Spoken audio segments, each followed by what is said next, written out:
mostly on what we are doing and what is a bit in the future.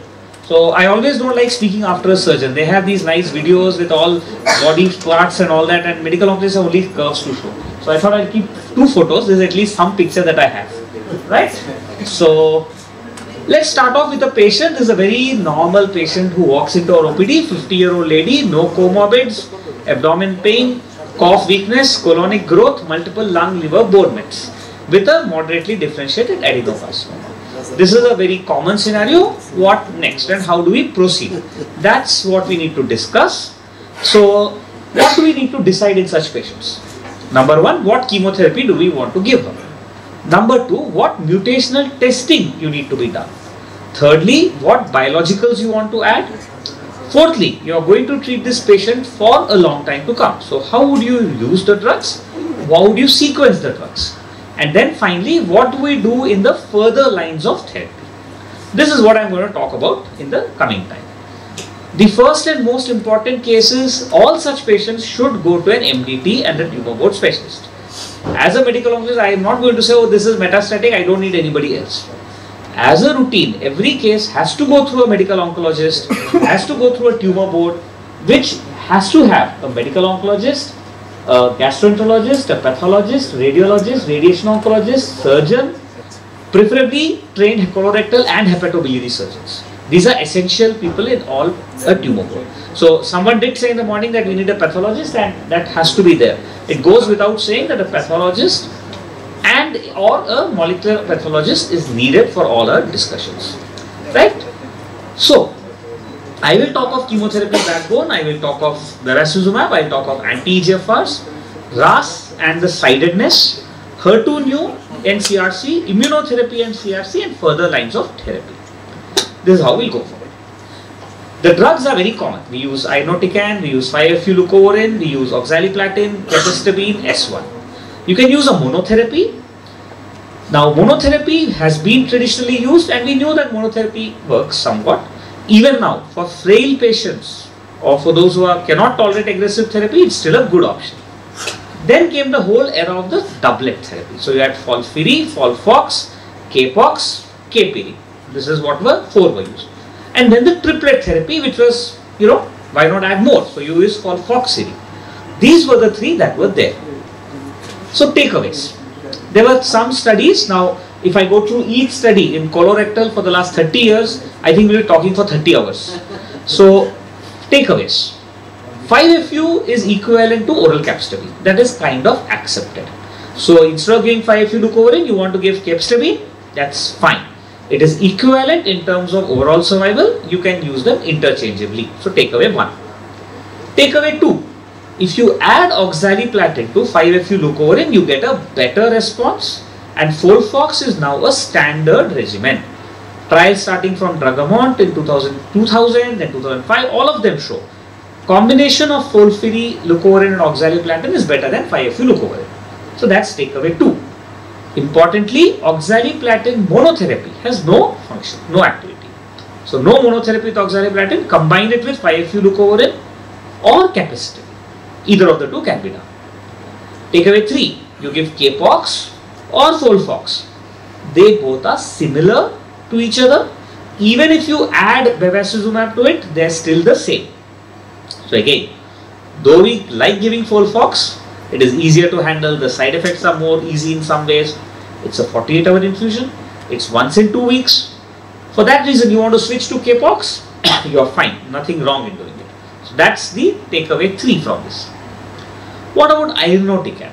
Now, irinotecan can have effects as a monotherapy, but it is better in combination with 5-FU-leucovorin. So it is most commonly administered as FOLFIRI, which is given as a 48-hour infusion. So again, this is effective, and the doublet with irinotecan is recommended. Now, there was one big study, I am not quoting too many of them. This study looked at FOLFIRI versus ILF versus capecitabine irinotecan. Now remember, I told you CAPOX and FOLFOX are same. CAPIRI and FOLFIRI are not the same. FOLFIRI is the best in terms of PFS and OS. So you cannot give CAP plus IRI as a combination, the data is inferior. So If you want to give something which is 3 weekly with capstabine, give Capox. You are good with that. No point in using Cap IV in the first line. Remember, this is all first line that I am talking. First line inotincan, use Folfiri. That's the takeaway here. So, now we know that Folfox is good, Capox is good, Folfiri is good in the first line. Which one to use first? Is there something that works better than the other? Now, this was answered by several studies. The first 2 studies, there was a small study in 2004, that is a Grecor study, then the one more Italian study. Both said whether you give Folfiri first or Folfox first, results are the same. Your PFS is similar, your OS is similar, no difference in terms of your other reports. The toxicities are different. Folfiri has more of GI toxicity, Folfox you have thrombocytopenia and neuropathy, well known to all of us. So both sequences are okay. So if you are using only these drugs and someone uses Folfiri first, it's fine. You have Folfox later. Use Folfox first and Folfiri later, fine, no problem. So that's the next takeaway. So this, for example, is the Grecor study. Slightly more in detail. When you see Folfiri first, you have 21.5, Folfox first, 20.6. So kind of the same. Everything is okay. What I need you to remember is that number 20, 21 months. So this is where we were with the chemotherapy alone. So that brings us to the next question. What about biologicals? Biologicals is Avastin or bevacizumab. Once you combine it with a doublet, your overall survival improves. How much does it improve? These are the data. The initial study showed you it again went up to 20 versus 15, 21 versus 19. So small benefits, but benefits are there. Why is this important? You have a patient who cannot afford bevacizumab and you are giving Folfox. It's okay. You are not losing a huge amount. Yes, you would prefer to give Bev to everybody, but you are not losing out a lot of it. What about cetuximab? Now, cetuximab story is very interesting. Started off with this. You had the Crystal study, 189 patients, where you used Folfiri with cetuximab. Remember, you didn't use Folfox. There was some thought to begin with that possibly Folfiri is a better partner.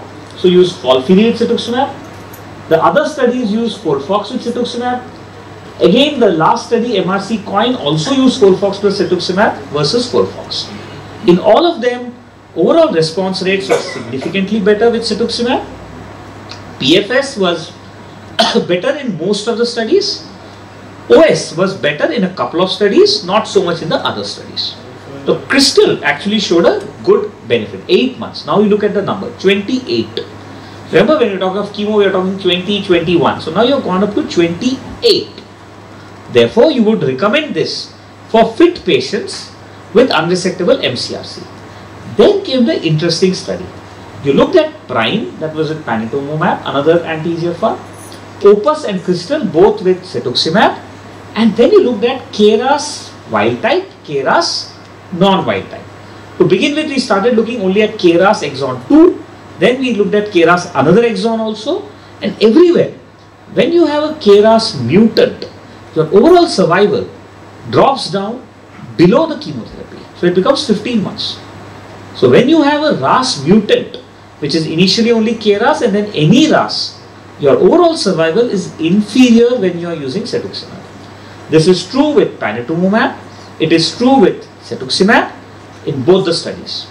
So after this, we all understood that, okay, if you have a KRAS or an NRAS mutant, and then you looked at BRAF, all these 3 scenarios, you are having inferior outcomes if you use a cetuximab or any anti-EGFR. So this became the prevailing wisdom. So idea was, if you have a mutation in KRAS, NRAS, BRAF, which is what we have been still talking about, don't use cetuximab. Okay, that's the next step in progress. What about triplets? Thought came, why not combine everything and give more treatment? Again, 2 trials, the GONO and the HOG trial. Both of them, phase 3 studies, Folfox IV versus Folfiri, Folfox IV versus Folfiri. Overall response rate significantly better. PFS slightly better. OS better in both the arms, but not by huge. So you have statistically significant survival benefit, but significantly increased toxicity, right? So at this point, when you pool the analysis, again hazard ratio 0.73, 0.79. So using a triplet, you are likely to get better response rates. Big burden of disease, patient is having more disease, you want to give a triplet, that's fine. But then there's a meta-analysis which again looked at all these studies, and what they found is the OS is improved, hazard ratio 0.81, PFS is improved, response rate is significantly improved. Those patients who had borderline resectable and those patients who went for a resection, R0 resection rate was higher. So all these were good things, but incidence of neurological events, diarrhea, neutropenia significantly increased. So someone was just asking me before this lecture, where would you place a triplet? And this is my answer. If I am giving only chemotherapy, I have a young fit patient with burden of disease where I want a conversion, where I think potentially a couple of liver mets are there, potentially he may go for a resection, I might use folfoxirine in that patient. I have a slightly elderly person who will not tolerate it, I will not go for this treatment. Because the overall survival is better by a little bit. Not so much that I am going to push all of my patients into folfoxirine. And remember, these are all palliative patients, and you would want them to improve their lifespan, not at the cost of quality of life. Not too many side effects. So again, if somebody comes, and this is a situation we often face when you go to a meeting and somebody who is more enthusiastic would come and say, yes, OS is better, we have to give triplet to everybody. Hang on, hold your horses. Yes, you can improve OS a little bit, but not at the cost of side effects. So patient selection matters. That's the lesson you learn. Only on theory, yes, overall survival is better. Remember, overall survival is not the only goal of therapy. So you need to also understand where it will work better. So after this, we use biologics with doublet. Why not use them here? So you have data of folfoxirine with bevacizumab versus a doublet plus bevacizumab. So you had a meta-analysis, again, multiple trials. So Tribe 2, Olivia, Charta, multiple trials. Like I said, in Colombia, only trials. There also, you had a significantly longer overall survival. What is the overall survival? 29 months. Remember, doublet with Bev, we were talking 20, 24 at range, 28.9 months. It is better than Folfox or Folfiri with Bev. Your PFS is slightly better. Your R0 resection rates are higher. But look at that grade 3-4 neutropenia. 46 versus 22. Febrile neutropenia 6.3 versus 3.7. Remember, this is a clinical trial wherein patients are good performance status. 50% of patients who land up in our OPDs will not be fitting these criteria.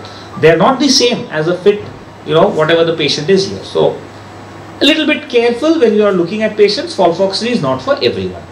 Yes, we can conclude that younger patients might be the best candidate. So, it is a preferred upfront option for patients who have ECOG 0 and 1.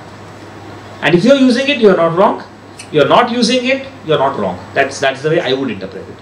In a young fit patient, you would be preferring to use such a combination. What about cetuximab? Again, small studies, different names. Response rates improved with cetuximab with a triplet again. And resection rates were also better. So again, higher survival rate, higher response rate could prolong PFS and OS. However, toxicity is an issue. Remember, this is only in KRAS and KRAS wild type and BRAF wild type.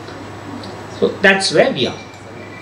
Then came the whole discussion. Okay, you know that KRAS wild type, you're getting cetuximab working, you're getting this thing working, which is better. So then came this entire discussion, which I think FIRE 3 and CalGB, somewhere in 2017-18, for 1 year we didn't have any discussion except FIRE and CalGB. That's all we sort of discussed. I went into the minutiae of this trial. Simple trials. Sometimes you have simple trials, but those trials make you more complicated. So FIRE 3 said, let's try Folfiri bevacizumab versus Folfiri cetuximab. Straightforward. CalGB went a bit ahead and said, okay, we will use Folfox or Folfiri both, because clinicians like using both, and we'll give bevacizumab, and we'll give the other arm, either of the two, with cetuximab. Again, pretty straightforward treatment. The interesting part came in the primary endpoint. So FIRE 3 looked at overall response rate, which was same, PFS was same, but overall survival was better for cetuximab. The CALGB looked at overall survival as their endpoint, which was negative, but the overall response rate was better for cetuximab. So two trials with opposite endpoints and opposite results. That's exactly what came out. Added to that, you had the peak, which showed the PMAP, and that showed improvement with panitumumab in RAS wild type.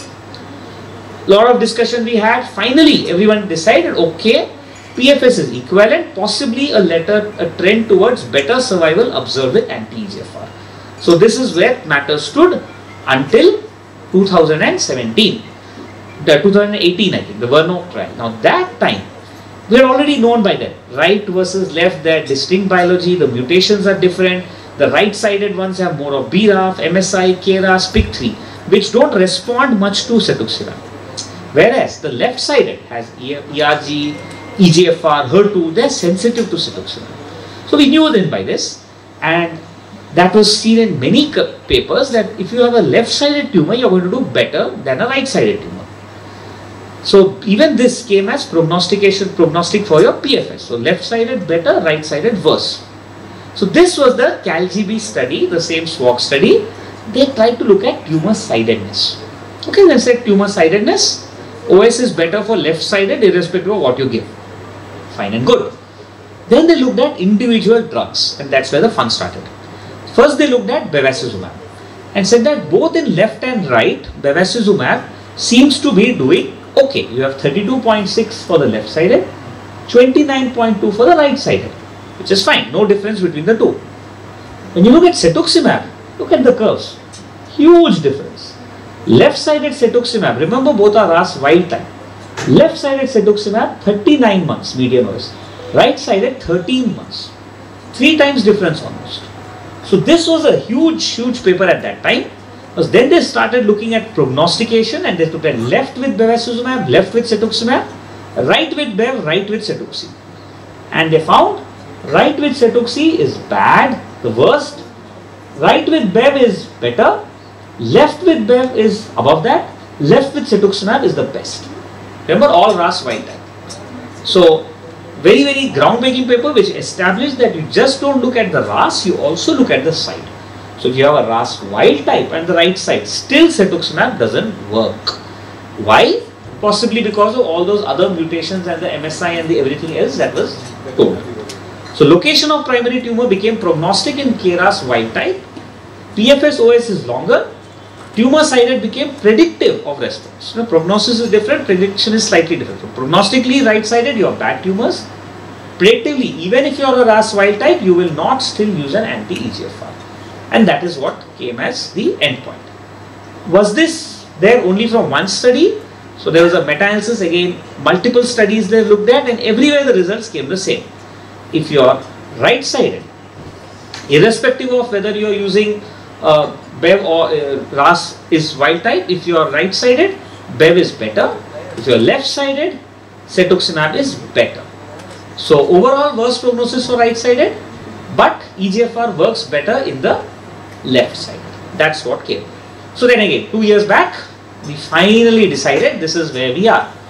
Right-sided, irrespective of RAS, give your chemotherapy with bevacizumab. Chemo, as I told you, can be FOLFOX, FOLFIRI or FOLFIRI in some cases. Left-sided, look at the RAS and mutations. So you look at RAS and RAF. Okay, that's where the prevailing wisdom is. And say that chemotherapy with BEV is there if you have a mutation. No mutation, give anti-EGFR along with the chemotherapy. So this again became knowledge for all of us. Life has a funny way of coming a full circle, and that's what happened. Now we had this study, Paradigm, which came just last month. Nice study. They just said, okay, left-sided is where we have to use anti-EGFR, right? RAS wild type. Let's test it. Is panitumumab or cetuximab better than bevacizumab really? Results were a little disappointing to say the least. The left-sided tumor, your total OS is now 37.9.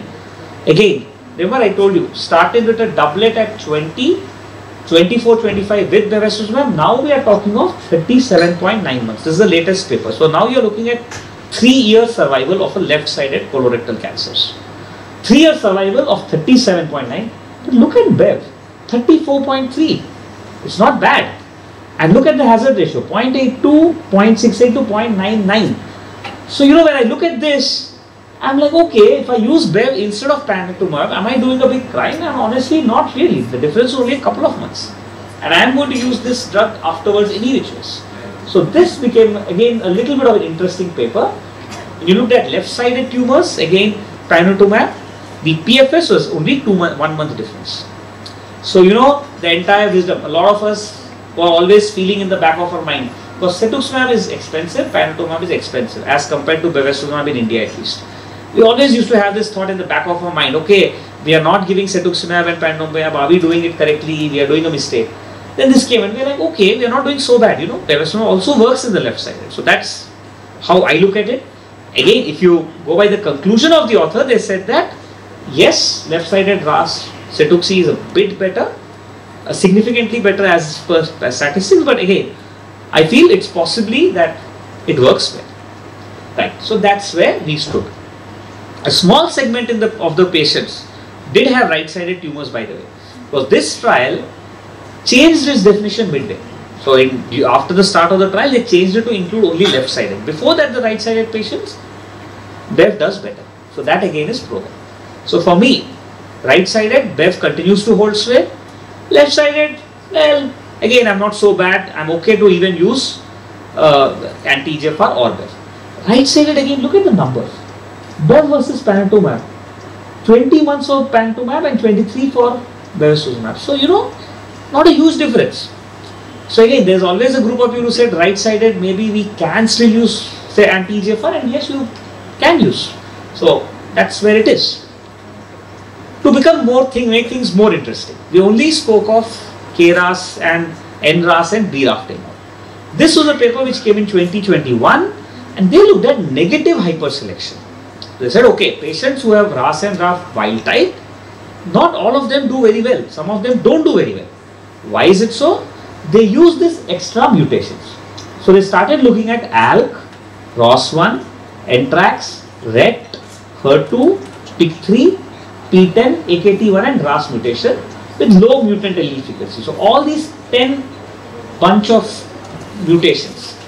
And then they looked at the response. And what they found is, if patients had a RAS wild type, BRAF wild type, but any of these things, they did not respond to your anti-EGFR.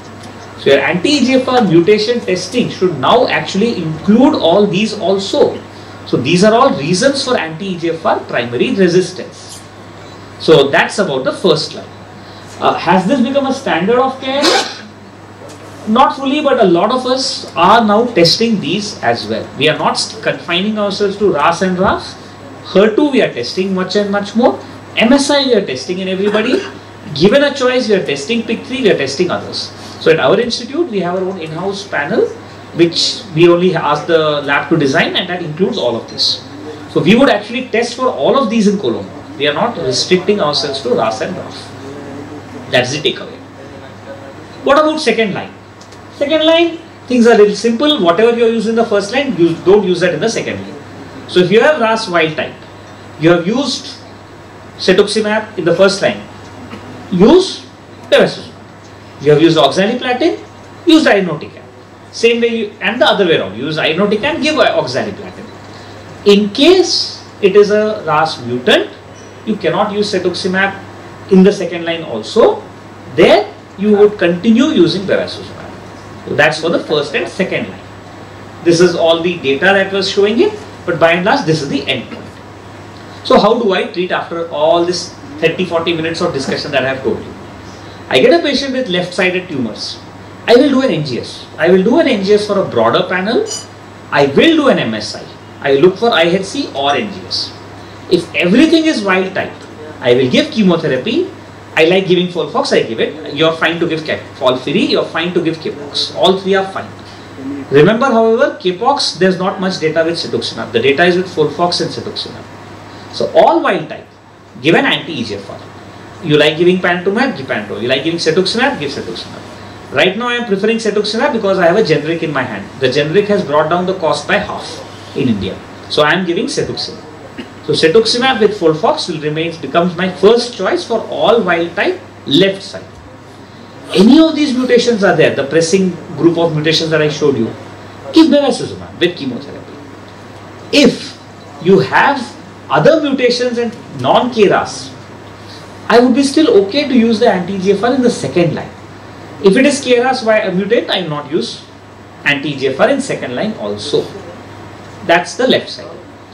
Right sided, I will again do the MSI and NGS, but I will give bevacizumab chemotherapy for all patients. Second line, if everything is wild type, I am okay to use an anti-EGFR even in the right side, but in the second line, I will possibly with the data not use it in the first line. So that's my treatment protocol for first and second line of most of the cases of metastatic CRC, because this covers around 70 to 80% of patients. So this is where we are with the most of the tumors. Liver metastasis, it is not unusual. Again, it also depends a bit on the center you practice in. We are a high volume GI center, so we get a lot of these patients, a colorectal cancer with a single liver met or 2-3 liver mets. What do you do in that case?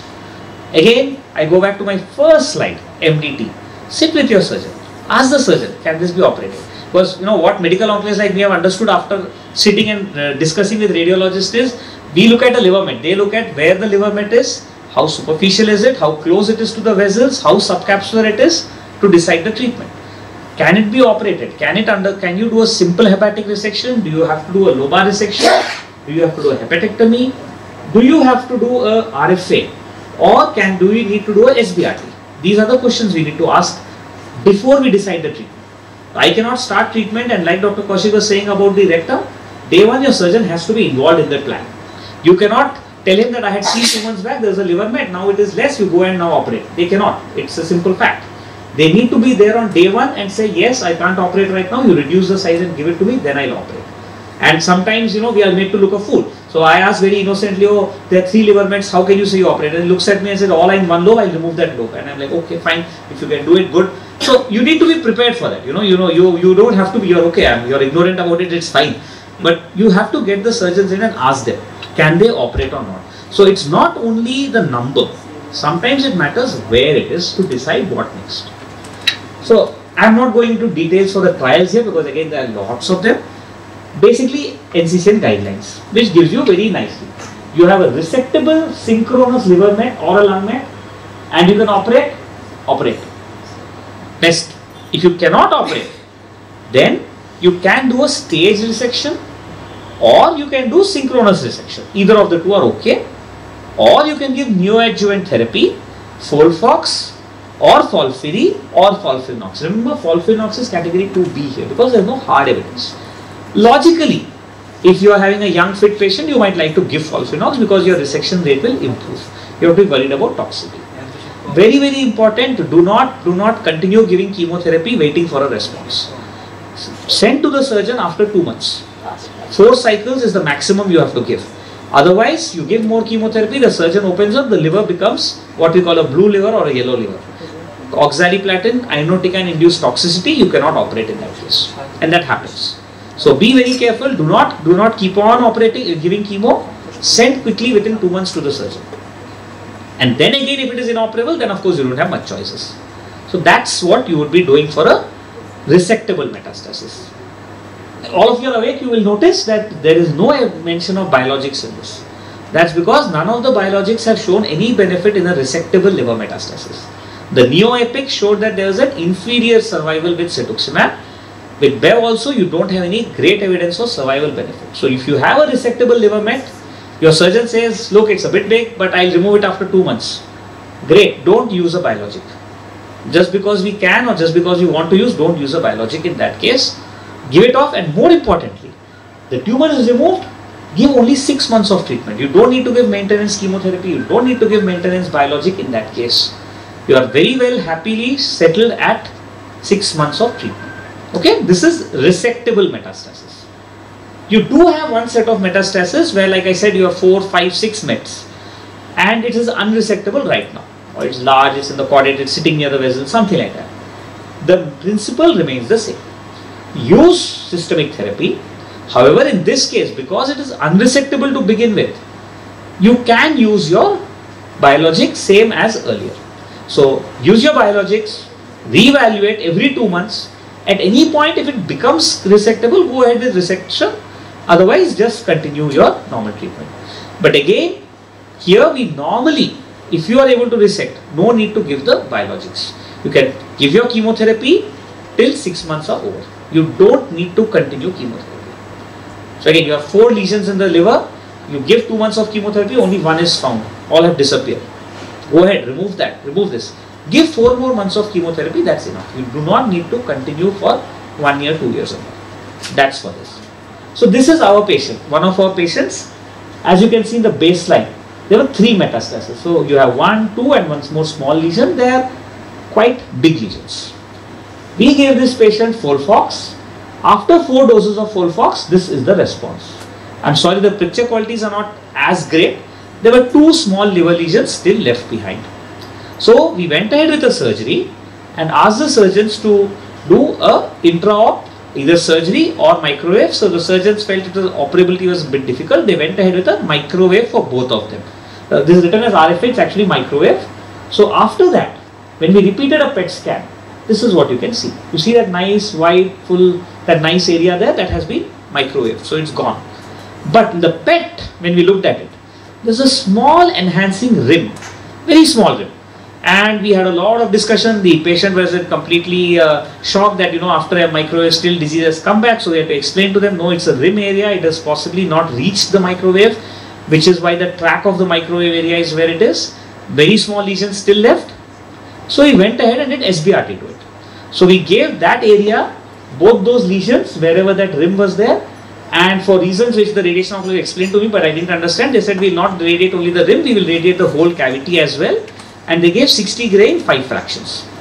So same patient, chemotherapy, surgery, microwave, chemotherapy, radiation, and now we are completing till 6 months of chemotherapy. Patient has finished her 11th dose, I think a 12th dose is next week, and then she'll be done with chemotherapy. No biologics, nothing else. So this is how we will be treating liver metastasis, confined liver metastasis, right?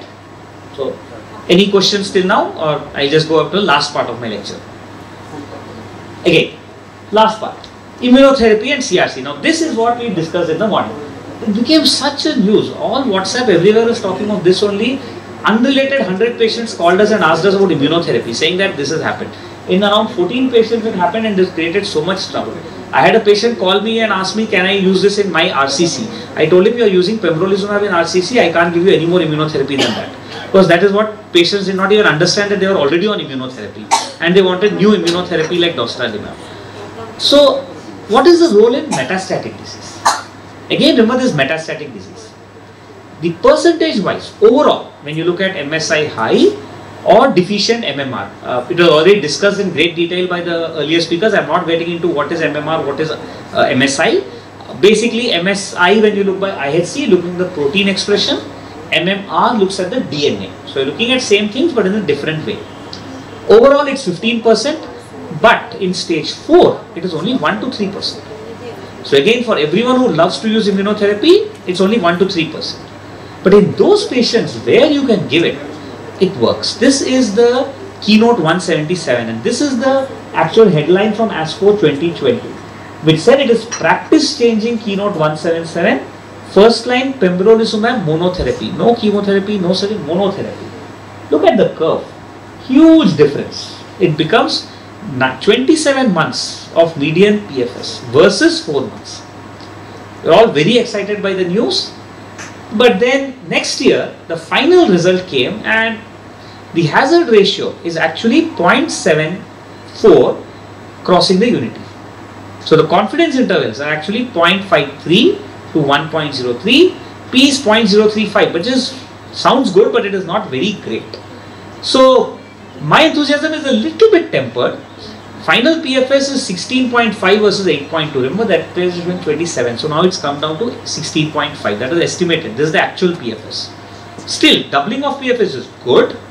ORR is better. The one thing which we should remember, this paper had 29% progression.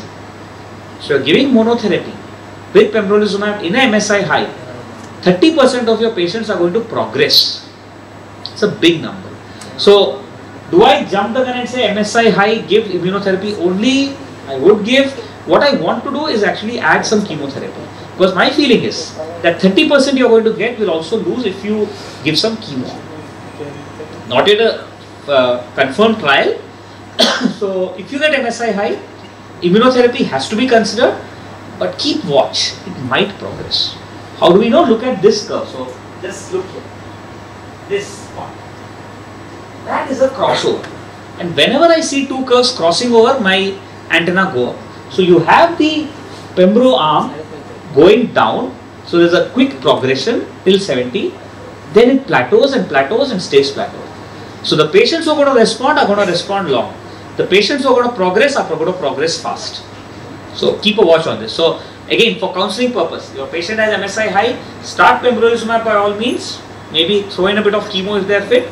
But tell them that look, 30% you're going to have some problem, be aware of that, right? It's important because it's a costly medicine. So that's where we are. What does NCCN say? Consider for immunotherapy, checkpoint immunotherapy for everybody. It has given very blanket approval. Pembrolizumab is approved, Nivo-IP is approved. In very interesting statement, they said dostarlimab is approved, though we don't have the dostarlimab trial in this. And what FDA says is, it's fine, all the immunotherapy works similarly, so you can use immunotherapy, anything you want. Will I jump the gun and use atezolizumab or durvalumab? No, I'm going to stick to pembrolizumab. I don't have dostarli, but I will not jump the gun and give other things. Nor will I use Nivo as a single agent, because again, Nivo single agent, the responses are plus minus. What next? Now, after all this nice 45 minutes of discussion of all hi-fi drugs, we'll come down to reality. I have a KRAS mutant. I could not give bevacizumab to that patient. Obviously, I can't give cetuximab. Qualifies to around 50 to 60% of our patient pool. Maybe even 70-80% of our patients. We will give them Folfox. They will progress. We will give them Folfiri. They progress. You give them back some Folfox. You give them CAPE. You do all that. They will keep progressing. What do you do? Options are frankly limited. You have Regorafenib. You have TAS 102 plus minus bevacizumab. Again, the data came in this ASCO that TAS plus bevacizumab is better than TAS. You can do what I was telling somebody in the morning. Look at the cetuximab, look at the KRAS levels.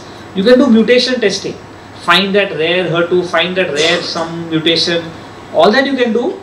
Overall, however, if you do not use the biologics, your overall survival median is going to be 1.5 years. 1 to 1.5 years. Or maybe slightly better, 1.5 to 2 years.